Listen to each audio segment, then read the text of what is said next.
One of the criticisms that Tom gives of Meghan in the book is something that had been previously reported, which is that during a speech that she gave for a charity, a 10-minute speech, she said the word I 50 times. And it was suggested that she was so self-obsessed that, she was saying it far too many times in a 10-minute length of speech. I had my husband watch that interview and count the number of times that Tom Bower said the word I in a 10-minute segment. It was 43 times. So why are we judging Meghan? It just seems like such a bizarre metric to judge somebody by, the number of times they say a particular word. Just come out and say, you don't like the fact that your boy Harry has met somebody that he's fallen in love with and moved on. Bower is quoted as saying, the monarchy depends on actually obliterating the Sussexes from our state of life. Well, there you go. How can you possibly trust the objectivity of a man who said something like that? Yes, Nicola Thorp. And before we even get into the argument, before we unpack the logic, before we start asking the very reasonable question of how did we get here as a society, let's just sit with the numbers for a second. 50. 43. Because apparently, in the year we are currently living in on this spinning rock we call Earth, global intellectual discourse has reached such spectacular, dizzying, awe-inspiring heights that we are now counting pronouns in charity speeches and calling it analysis. Let that land. Take a breath. Let it really, genuinely land. A grown adult man, a published author, someone with a literary agent, an editor, a publisher, a publicist, presumably a functioning brain, sat down, listened to a charity speech, a speech given at a charity event designed to raise awareness, connect with people, and do something meaningful for causes that actually matter.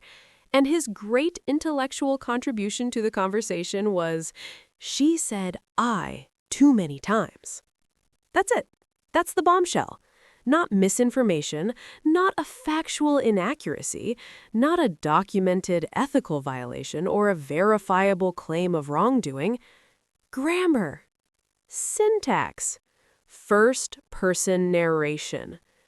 The man essentially conducted a pronoun audit on a duchess giving a charity speech, presented his findings with the gravity of a war crimes tribunal, and somewhere along the line, somehow, impossibly, people nodded along.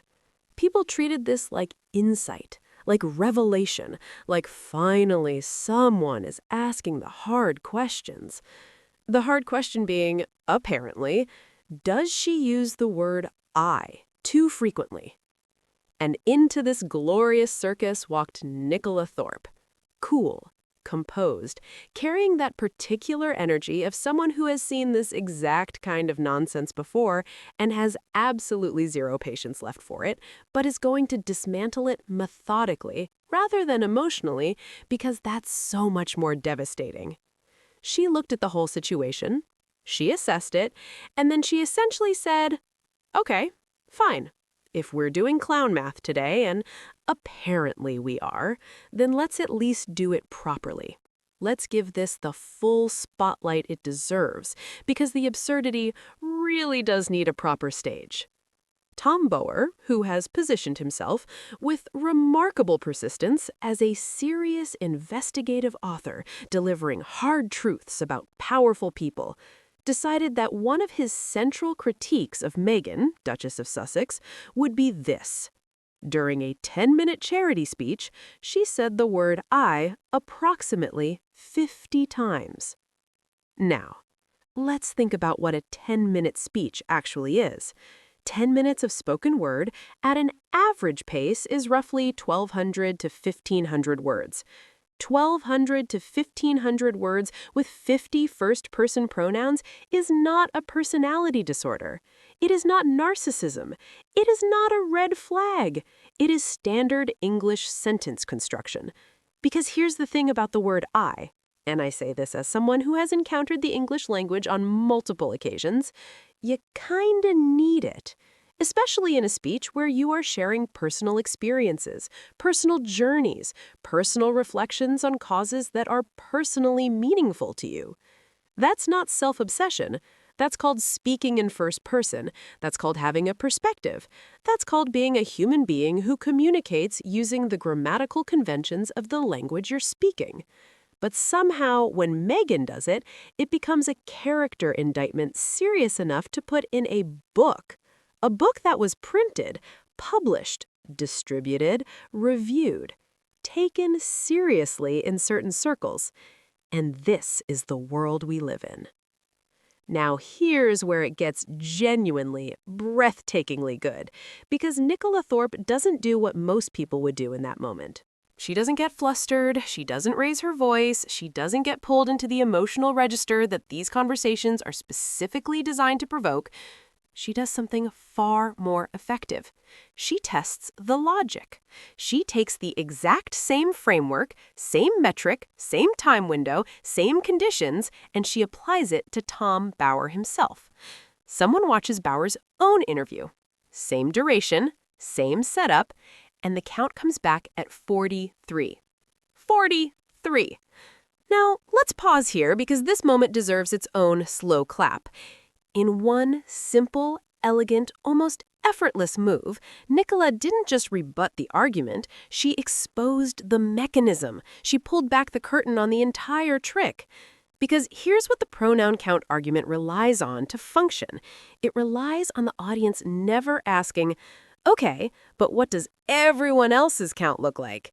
It relies on selective application. It relies on you accepting, without question, that this particular standard applies to this particular person and only this particular person, because the critique has been delivered with enough confidence and enough seriousness that it feels like objective analysis. But the second you apply it evenly, the second you hold the mirror up to the person making the argument, the whole thing doesn't just weaken, it collapses, like a badly constructed argument built on a foundation of, I just don't like her, but I need this to sound intellectual. Which, let's be honest, is exactly what it was. Let's be direct about something, because it needs to be said clearly and without apology. Counting pronouns is not analysis. It is not journalism. It is not critique. It is not insight. It is what you do when you are determined to find something wrong with a person but keep running out of actual material. It is the intellectual equivalent of circling a building for 40 minutes looking for a parking violation because you can't find anything else to charge them with. It's filler. It's a placeholder for substance. It's the kind of thing that gets produced when the conclusion, this person is bad, has already been decided, and the job is simply to reverse engineer something that sounds like evidence. And it works, when it works, because most people don't stop to interrogate the framework. Most people hear, she said I 50 times, and their brain files it somewhere under, that does seem like a lot, without ever asking, a lot compared to what? A lot by whose standard? A lot according to which established metric for appropriate first-person pronoun usage in a public speech? Because those questions don't exist. There is no established threshold for appropriate first-person pronoun usage in a charity speech. Tom Bower invented the concern, packaged it as observation, and presented it as critique. And Nicola caught it, publicly, on live television, with math. But here's the moment that really resonated, the line that cuts through all the noise and lands somewhere true and uncomfortable. Nicola, after calmly demonstrating that the pronoun argument is logically incoherent, essentially says what everyone paying attention has been thinking. Just come out and say you don't like the fact that your boy Harry has met somebody, fallen in love, and moved on. And there it is. Right there, the thing that's been sitting underneath every pronoun count, every outfit analysis, every sources say she's difficult story, every breathless headline about a private jet or a baby announcement or a handshake that apparently wasn't performed correctly. The actual issue. Because if this were genuinely about standards, about accountability, about legitimate public interest journalism, the standards would be consistent. They would apply to everyone equally. The pronoun counts would happen across the board. The outfit scrutiny would be universal. The body language experts would be deployed for every public figure, not just one. But they're not. They never are. And that selective, laser-focused, almost obsessive application of scrutiny to one specific person whose most significant offense appears to be marrying someone and making him happy tells you everything you need to know about what this is actually about. This was never about Meghan's speech structure. This was never about pronoun frequency. This was never about accountability or public interest. This was about the fact that a woman came into an institution, captured the heart of someone that certain people felt proprietary about, and then, most unforgivably, left when it became clear the institution was causing harm. And that, apparently, cannot be forgiven. So instead of saying that plainly, because saying it plainly would reveal how petty and personal it actually is, you dress it up. You count the pronouns, you commission the body language analysis, you run the sources say stories, you write the book, and you present all of it as serious, objective, public interest journalism, when really, it's grievance, dressed in a suit. Now let's talk about the word that Bauer himself apparently used, because it deserves more attention than it got. The suggestion, and we are not paraphrasing loosely here, that the monarchy depends on obliterating the Sussexes from our state of life. Obliterating. Not critiquing, not holding accountable, not even simply disagreeing with. Obliterating. That is an extraordinary word choice. That is not the language of an objective observer. That is not the vocabulary of a dispassionate journalist assessing the public record. That is a mission statement. And once you hear someone use that word in relation to their subject, every single thing they have said, every claim, every analysis, every pronoun count has to be reassessed through that lens. Because you cannot simultaneously declare that someone should be obliterated from public life and also claim that your critiques of them are impartial. You cannot hold both of those positions at the same time.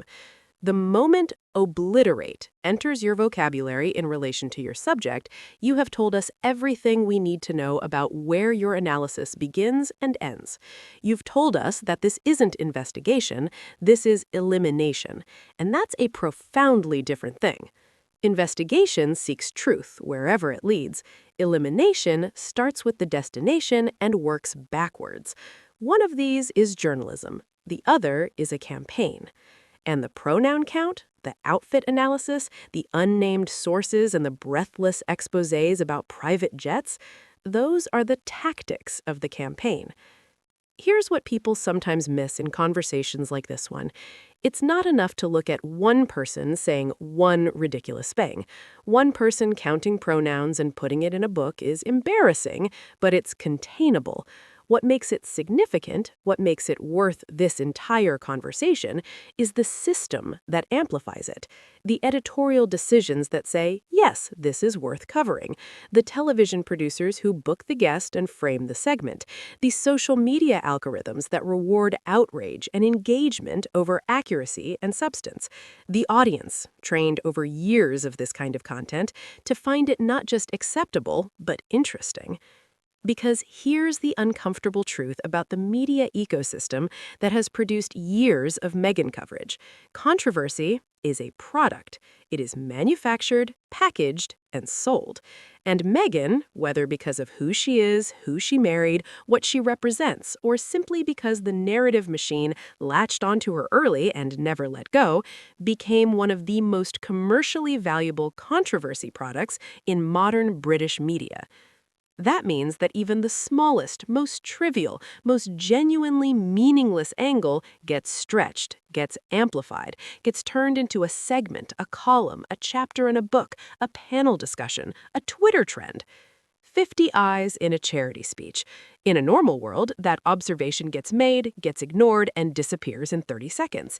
In this world, it gets published, and that says far more about the world than it does about the speech.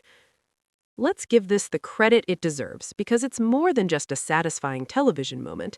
What Nicola Thorp did in that exchange was demonstrate, simply, clearly, and without unnecessary drama, the single most effective tool for dismantling biased narratives: consistent application of the stated standard. That's it. That's the whole move. You don't need to shout, you don't need to get emotional, you don't need to deliver a passionate monologue about fairness and justice, though those have their place too. Sometimes you just need to say, okay, you've established a metric. Let's apply it consistently. Let's see what happens. And when the metric collapses under its own logic, when the person wielding it as a weapon turns out to be equally guilty by its own terms, you don't even need to say much else. The math speaks. The silence that follows is its own verdict. This is also why representation in media matters, and not in an abstract, theoretical way, but in a concrete, this specific moment kind of way. Because Nicola was there. Because she had the platform, the composure, and the analytical clarity to apply that simple test. The argument didn't just get rebutted, it got exposed. And exposure is what these narratives are most afraid of. They survive on not being examined too closely. They depend on the assumption that nobody will hold up the mirror. The moment someone does, calmly, methodically, with receipts, the whole architecture becomes visible, and visible things are much harder to sustain. On the surface, this is a story about a petty argument on a television panel. Pronoun counts. Mildly embarrassing, mildly amusing. Moving on. But zoom out slightly, and it's something more important. It's a case study in how narratives about Meghan, and by extension about Harry, about their choices, about their decision to leave, have been constructed and maintained. Not through big, dramatic, factual exposés, but through accumulation. Small things stacked on top of each other. An outfit critique here, a body language assessment there, a pronoun count, an unnamed source, a she's difficult story, a private jet saga, a curtsy analysis. None of these things individually is damning. None of them on their own would change anyone's opinion about anything meaningful. But together, repeated constantly across multiple platforms over multiple years by multiple voices who all seem to be reading from the same invisible script, they create a texture, an atmosphere, a sense never quite stated, always heavily implied, that something is wrong with this person, that the scrutiny is justified, that the coverage is proportionate, that the attention is warranted. And the pronoun count is a perfect example of how far that machine is willing to go. When the barrel has been scraped so thoroughly that first-person pronouns in a charity speech become a published critique, you have to ask, what is this actually about? What are we actually defending? What is the real threat that requires this level of sustained, creative, tireless effort to neutralize? Because it's not 50 uses of the word I. It never was. Here's where we land. Tom Bower sat down, counted some words, wrote a book, went on television, and presented all of it as serious intellectual work. Nicola sat across from him, applied his own logic back to him, got a count of 43, and watched the argument evaporate. And in that exchange, in that simple, elegant, almost gentle act of logical consistency, something larger got exposed. Not just one man's bias, not just one book's agenda, but the playbook itself, the way narratives get built, the way standards get applied selectively, the way trivial details get inflated into character indictments, the way analysis gets used as cover for what is at its core a sustained campaign of resentment against two people who chose each other, chose their peace, and chose to leave. Meghan, Duchess of Sussex, gave a charity speech. She used the word I while talking about her own experiences. And a man wrote a book about it. That's where we are. But Nicola was there. And she didn't just defend Meghan in that moment. She didn't just win an argument. She held up a mirror to an entire system. Calmly, methodically, with 43 pieces of evidence. And the reflection was not pretty. Thank you for watching. See you in the next video.